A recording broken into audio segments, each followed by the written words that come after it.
This is KUGAN CASSIUS for IFL TV in association with MTK Global. I don't even know where you are in America, but I'm delighted to be joined by my old mate, Terence Crawford. What's happening, mate? What's happening, mate? I ain't doing nothing, man. Just chilling at the house, watching a little TV. Whereabouts in America are you at the moment? I'm in Omaha, Nebraska. What's it like? What's the setting there in Nebraska? Is it on lockdown like everywhere else?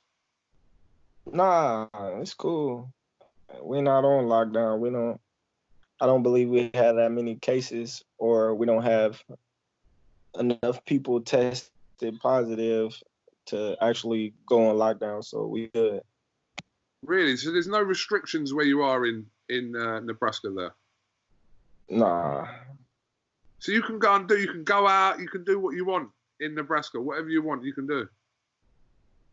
Well, everything's not open, like the casinos, like the clubs, the bars, places that a lot of people attend is not open, like the restaurants. You only can order takeout, so those type of things you really can't do. But far as curfews and all that, no, we don't have them. Okay.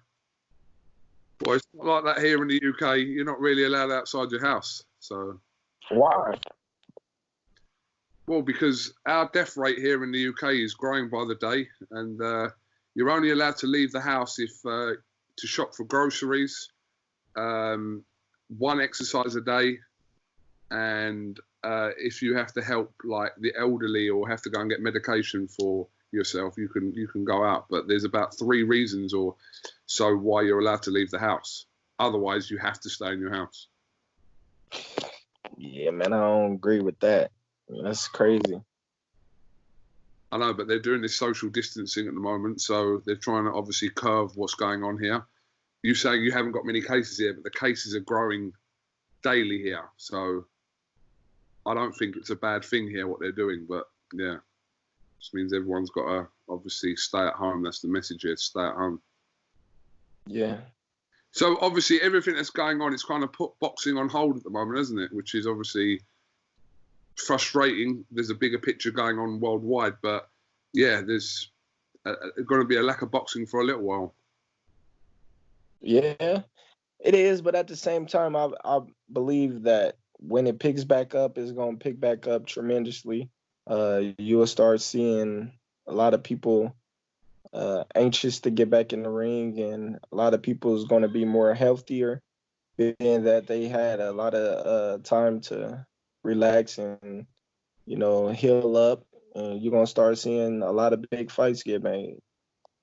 We certainly hope so, because I mean, we know here in the UK that they've suspended all shows for the months of April and May. So we're definitely not going to see anything in those 2 months. And there's people saying we won't see boxing here until September. But I think if we get boxing back in the summer, then that's good. But it's not looking great for that at the moment. Yeah, it's not, and it sucks. But at the same time, it's not just us that's on hold. So, that's the big thing about this whole coronavirus epidemic is it affects everybody, not just boxers. There's no football, there's no basketball, baseball, hockey, soccer. There's no sports in general going on right now. So it's affecting the whole world, I should say. Absolutely, absolutely. So what do you do? What happens in a day of Terence Crawford at the moment then? What is your typical day? Well, see, this is crazy because I always say it never affected me because I really am a laid-back type of guy, and all the things that I do on a day-to-day basis, it never affected me because I still do the same thing. I still go to my mom's house. I still shoot darts. I still play pool. I still be here messing with my kids or playing the game or, other than me traveling, that's the only thing that it affected. Did you have any plans to travel anywhere? No, I actually didn't. I was gonna go to Puerto Rico, um, but that was the only thing that I had planned. Okay. What, just a vacation in Puerto Rico? No, actually, I was going to meet with Paco. They had a gift they wanted to present me with, so I was going out there, and that was pretty much the only trip I had planned. What was the gift? What was it? I don't know. It was a surprise. Money? No, I wish. Shit. I wish. It's probably like a little plaque or something, isn't it? Like a WBO plaque or something. I don't know. Or a watch. Could be a WBO watch. Something. We've seen Bob Arum obviously make some comments recently regarding yourself and a fight with Kell Brook. You saw Kell Brook, didn't you, when you were at the Wilder and Fury fight? You saw him around that time. You spoke to him? Yeah, I saw him at the Wilder and Fury fight, and I saw him in New York at the Shakur Stevenson fight. Well, supposedly fight. Oh yeah, of course. So what were you two talking about? What did you say to each other? Nothing. I just told him he know I'm gonna fuck him up. You know, if we ever fight. You told him that? Yeah. Yeah, I quite believe that you did say that to him. What? How likely is a fight? And you obviously, would you be willing to come over here to have that fight with Kel? Well, I don't know all the details yet. I guess, you know, he's interested in the fight and Bob Arum's interested in the fight. And if we can't get none of the other top welterweights in the division, and that's the fight that we had to take, then that's the fight that we had to take. And, you know, as far as me going over there, I'll make him come over here, being that I'm the champion, and he got to come over here. List me two opponents you'd rather fight ahead of Kell Brook. Two opponents? Yeah, give me two opponents you would rather fight instead of Kell Brook. I'll give you four. Go on, give me four.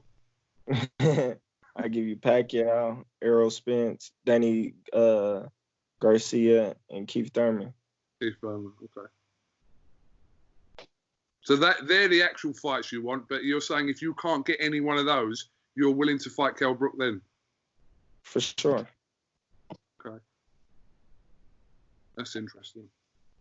But I mean, it's a bit difficult to kind of plan dates at the moment of when boxing will return. But what have you been told about when you could potentially return after the summer? Don't nobody know. So it's just on standstill. So the dates is up in the air, and nobody knows when this virus is going to be in control. So we just all waiting to hear from the government to say when and where it's time for us to all go back to the regular day-to-day lives that we've been accustomed to. But I'm assuming, Terence, you're one of these guys that ticks over in the gym regardless of if you've got a fight date or not, you're in the gym. For sure. I stay training. You know, right now I'm not training in the gym. You know, I probably do a little strength work or, you know, a little cardio. But right now I'm just basically just relaxing, chilling till I get a call, and then that's when I'm going to turn it up. What do you watch at home? You know, when you're watching things at home, what do you watch? You watch Netflix? Yeah, I watch Netflix here and there. I'm watching this Netflix series called Black Lightning. I just started. But other than that, I really too much don't watch TV. You don't watch TV, no? Unless it's like some sports or something like that. But other than that, no, not really. It's interesting. It's a really got kind of, it's a difficult time to even be talking about kind of fights and stuff because everything is so much up in the air, and it's like you can't even. I mean, I've asked you, do you know when you could be potentially at? But I already know the answer to that, and like you said, no one knows. Right. Nobody knows. What time is it where you are now then? It's 3:14 in the afternoon. Okay. In Nebraska. Right. I've never been to Nebraska. You've vanished, Terence. Oh, there you are. I said I've never been to Nebraska. Where is it? Omaha you live, isn't it? Yep. Omaha, Nebraska. So if I do ever come there, Terence, you'll have to show me around there. I got you, man. I'm probably take you on a little fishing trip or something. You like to fish? Not really, but I'll come anyway. Yeah, I'll take you on my boat. See if you can swim. Can you swim? Probably. And what do you know how to do I can, besides interview? no, you asked me if I fish. I've never gone fishing. I probably can swim. Why would I need to swim anyway if we're in a boat? Because I'm gonna push you off the boat to Nice. see if you can swim. I'm definitely going to come on that fishing trip with you there. I'm playing with you. Terence, that'll be a good video. As long as you film it and send me the footage, I'm all good. But everything else, Terence, in your life going well? No, everything is great. Everything is great. You know, family healthy. Everybody's good, and we just sitting back, enjoying the time that we all have together. Being that I'm always, taking trip after trip and training camp, so I'm enjoying the family right now. Do you get sick of people talking to you about Errol Spence? Yeah, that fight, I don't even want to entertain that fight anymore. Basically, for the purposes of waiting till when he come back. You know, a lot of people blame me for not getting the fight made when I have no control to get the fight made. I want all the fights that the fans want to see, and it's not in my power or in my hands to actually make those fights happen. So the only thing I can do is fight the fights that's in front of me. And by me doing that, I get a lot of negativity and backlash on the opponents that I'm fighting. Then people say, oh, well, he's not fighting nobody, or he's fighting this guy, he's fighting that guy.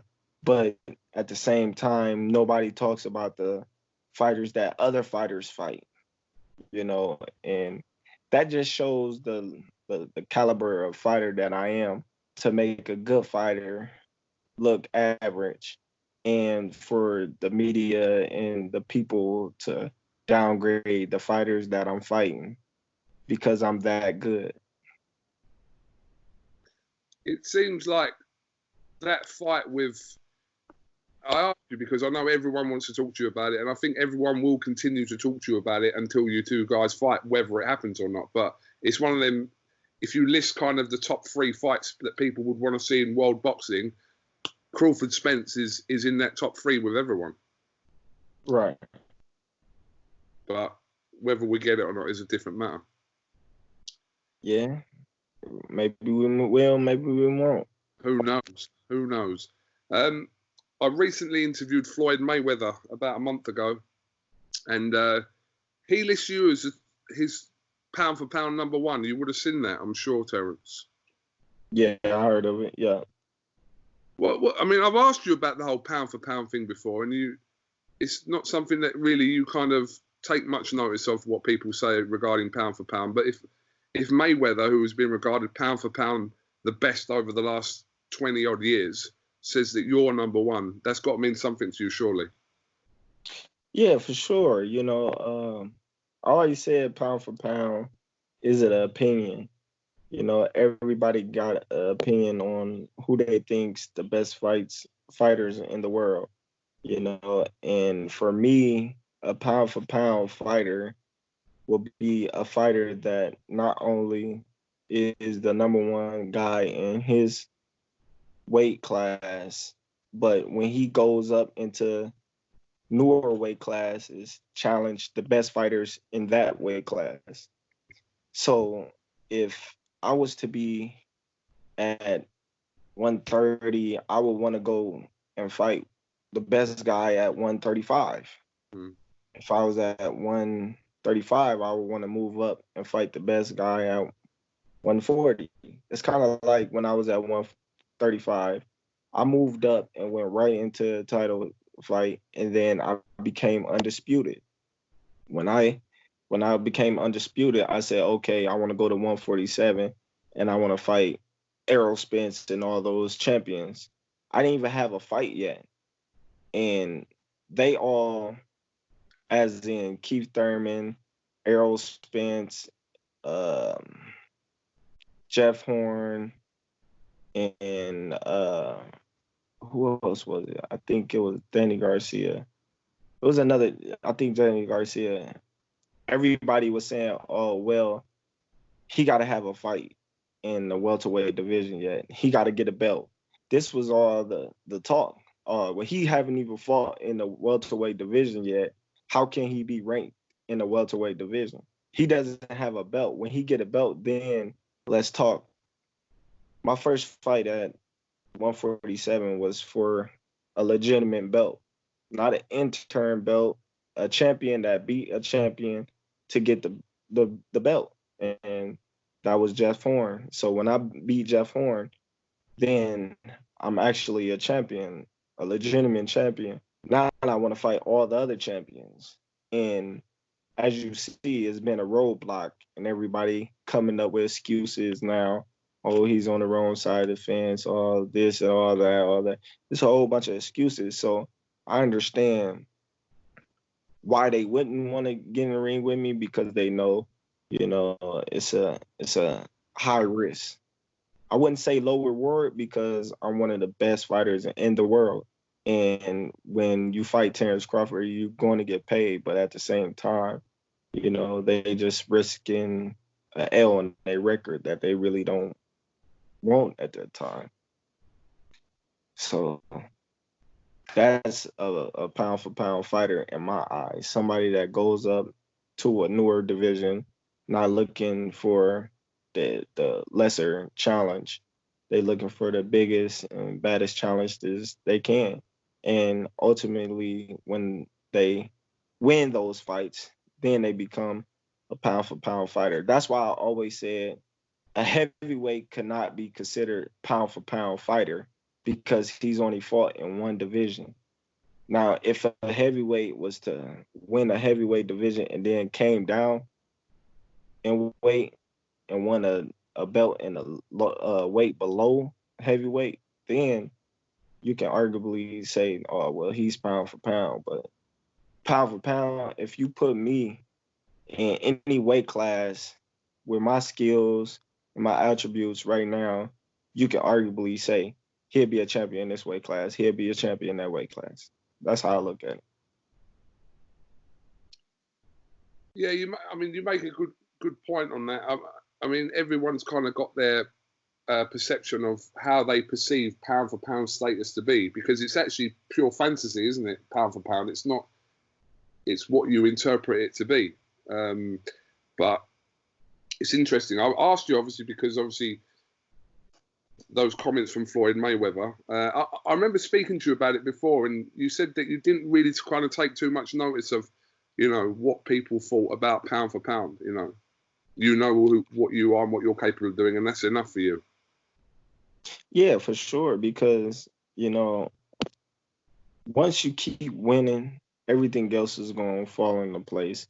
They're going to rate you. They're going to say, oh, if you're a good fighter or a great fighter, So my focus is not on, oh, am I the pound for pound fighter in the world? I know what I'm capable of, and I know who I am truly deep down in my heart and soul.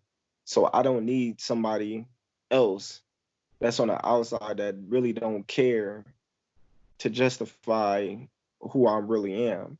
I know who I am, so I don't need somebody else to be like, "Oh, Terrence, you great." I know I'm great.